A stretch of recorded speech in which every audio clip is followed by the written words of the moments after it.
ஹரே கிருஷ்ணா பக்தர்களே, கிருஷ்ண உணர்வு மிக உன்னத யோகம் பாகம் 26 அத்தியாயம் 8 பூரண அறிவின் மூலம் அதன் தொடர்ச்சி. பரீட்சித் மகாராஜன் மிக பக்தியுள்ள சிறந்த அரசன். ஆனால் துரதிர்ஷ்டத்தால் அவரது சில செயல்களின் காரணமாக ஒரு பிராமண சிறுவனால் 7 நாட்களுக்குள் சாக கடவாய் என்று சபிக்கப்பட்டார். இது பரீட்சித் மகாராஜனின் சிறு வரலாறு. அந்நாட்களில் ஒரு பிராமணன் சபித்தால் அது பலித்துவிடும். அவர்கள் சபிப்பதற்கும் நல்லது செய்வதற்கும் சக்தி உள்ளவர்களாக இருந்தார்கள்.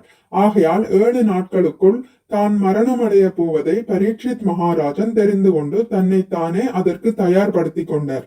அவர் தனது ராஜ்யத்தை துறந்து அவரது மகன் ஜனமேஜயனுக்கு முடிசூட்டி குடும்ப பந்தங்களிலிருந்து விலகி கங்கை கரைக்கு வந்து டெல்லி அருகே உட்கார்ந்து கொண்டார். அது உண்மையில் கங்கை அல்ல, அது யமுனை நதியாகும். அவர் ஒரு சிறந்த அரசன் என்பதால் அவர் வந்ததை அறிந்து அநேக சாதுக்கள் அங்கே கூடிவிட்டார்கள். இப்போது பரீட்சித் மகாராஜன் அங்கே இருந்த சாதுக்களிடம், நான் 7 நாட்களுக்குள் மரணமடைய போகிறேன். இப்போது என் கடமை என்ன? நீங்கள் அனைவரும் கற்றறிந்த சாதுக்கள், தயவு செய்து என்ன செய்ய வேண்டும் என்று எனக்கு உத்தரவிடுங்கள் என்று கேட்டார். அதற்கு சிலர் யோகத்தை பயிலுமாறும் சிலர் அறிவை விருத்தி செய்யும் ஞானத்தை பயிலுமாறும் கூறினார்கள். இவ்வாறு வெவ்வேறான கருத்துக்கள் அங்கே இருந்தது. அப்போது சுகதேவ கோஸ்வாமி அங்கே வந்தார். அவர் 16 வயது சிறுவனாக இருந்த போதிலும் அவர் தந்தை வியாசர் உட்பட அனைத்து சாதுக்களாலும் நன்றாக அறியப்பட்டவரும் மிகவும் கற்றறிந்தவருமானதால் அவருக்கு மரியாதை செலுத்த அனைவரும் எழுந்து நின்றார்கள்.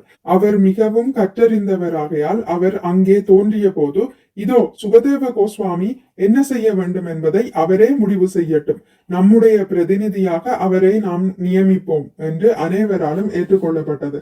இவ்வாறாக சுகதேவ கோஸ்வாமி போதிக்க அங்கீகரிக்கப்பட்டார். பரீட்சித் மகாராஜன் இவ்வேளையில் அவர் வந்திருப்பது தனது அதிர்ஷ்டமே என்று கருதினார். சுகதேவ கோஸ்வாமி இப்போது, நான் உனக்கு ஸ்ரீமத் பாகவதத்தை விளக்குகிறேன் என்று கூறினார். ஸ்ரீமத் பாகவதம் முதலில் சுகதேவ கோஸ்வாமியால் பேசப்பட்டிருப்பதால் அது கிளி கொத்திய பழம் என்று அறியப்படுகிறது.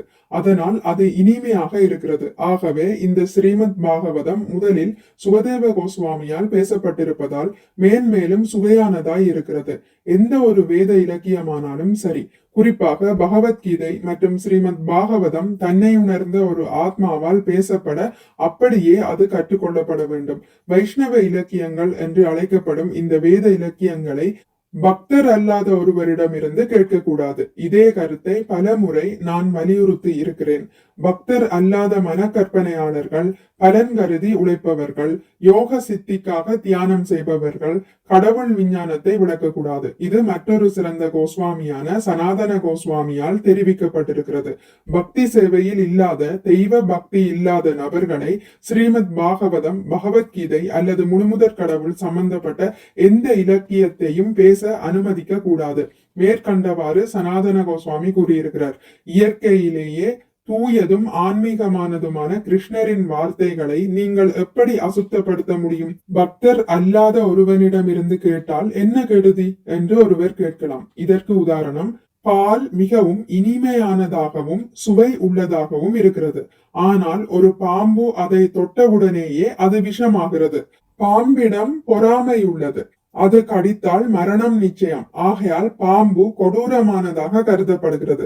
சாஸ்திரத்தில் அஹிம்சை சொல்லப்பட்ட போதிலும் பாம்பு, தேள் முதலியவற்றை கொல்ல அனுமதிக்கப்படுகிறது. பால் மிகவும் சுவையானது. பாம்பின் உதடு பட்டால் என்ன கெடுதல் என்று கேட்கக்கூடாது. அதன் முடிவு மரணமே. ஆகையால் குறைந்தபட்சம் பகவத்கீதை, ஸ்ரீமத் பாகவதம் முதலியவற்றையாவது பக்தர் அல்லாதவர்களிடமிருந்து கேட்கக்கூடாது. அவர்களின் தொடர்பு விஷத்துக்கு சமம். கடவுளின் வார்த்தைகள் எப்போதும் மேலானதாகும். ஆனால் பாம்பை போன்ற பக்தன் அல்லாத ஒருவன் கூறுவதை கேட்கக்கூடாது. இதில் ஒருவர் மிக கவனமாக இருக்க வேண்டும்.